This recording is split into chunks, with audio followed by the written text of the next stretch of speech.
Assalamualaikum warahmatullahi wabarakatuh. Apa kabar kelas 8? Alhamdulillah sehat-sehat semua ya sampai saat ini ya. Kalau ada teman-teman kalian yang sakit, mari kita doakan semoga cepat sehat kembali dan bisa PJJ kembali ya.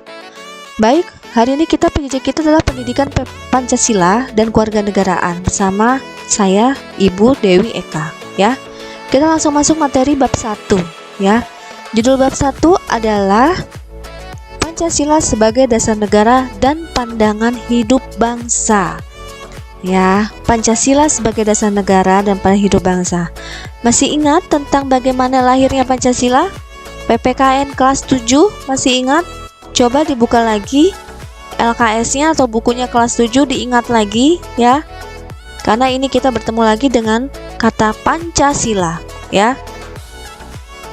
Pancasila sebagai dasar negara dan pandangan hidup bangsa. Kita lihat sama-sama ya. Ini gambar apa? Ya, ini gambar sedang kerja bakti atau kerjasama atau gotong royong ya, mencerminkan salah satu sila Pancasila. Sila keberapa? Ya, sila ketiga, bunyinya Persatuan Indonesia. Itu berarti dalam kehidupan sehari-hari mereka telah mewujudkan nilai-nilai Pancasila, yaitu sila ketiga, ya kan? Nah, bagaimana dengan sila-sila yang lainnya? Bisa nggak diwujudkan? Harus bisa, ya. Sila pertama, kedua, keempat, dan kelima harus bisa diwujudkan dalam kehidupan sehari-hari, ya. Nah, Ibu mau ngasih video nih, kita amatin ya, sama-sama videonya. Pemerintah akan menetapkan 1 Juni sebagai Hari Pancasila. Sejarah Pancasila bermula dari Soekarno Muda. Soekarno ketika diasingkan ke ND Flores hingga ke BPU PKI.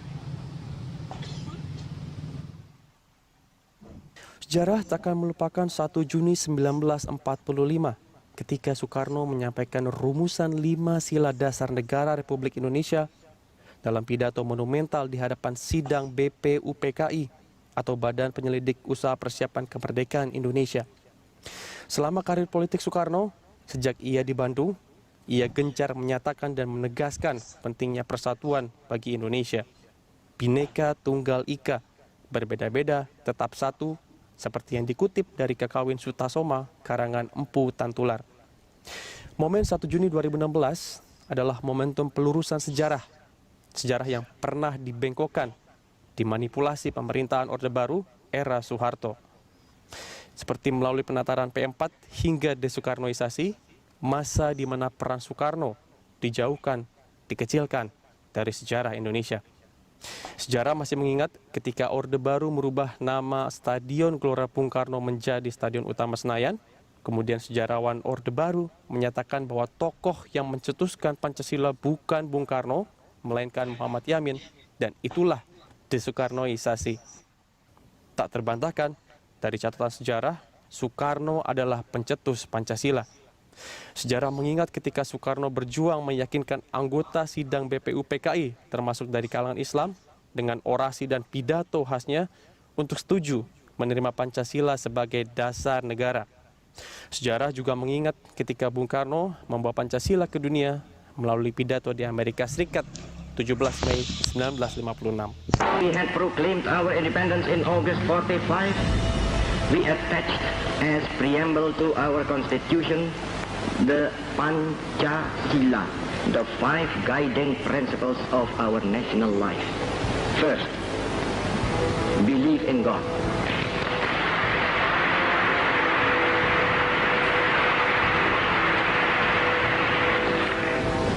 Second, nationalism. Third, humanity.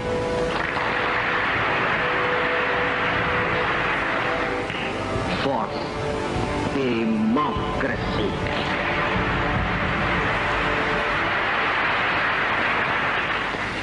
Fifth, social justice.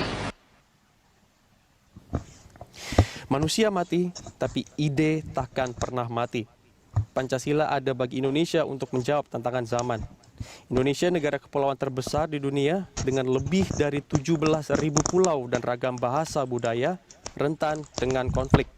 Maka Pancasila adalah pemersatu dari keberagaman, mencegah konflik antar agama, radikalisme dan terorisme, hingga menjadi identitas pemuda kini yang siap berkompetisi di era globalisasi dengan warga dunia, tapi tak lupa dari mana berasal, Indonesia.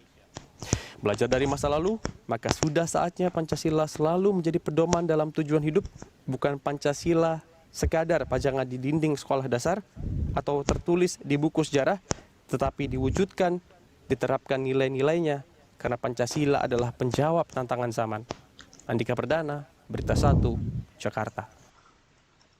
Baik, kita sudah menyaksikan ya video tentang Pancasila ya, kelas 8. Nah, baiklah, sekarang tujuan pembelajarannya adalah untuk mengetahui apa sih itu hakikat Pancasila, arti Pancasila sebagai dasar negara dan pilihan hidup bangsa, dan bagaimana implementasi nilai-nilai Pancasila dalam kehidupan sehari-hari sebagai dasar negara dan pilihan hidup bangsa ya. Nah, itu tujuan pembelajaran kita.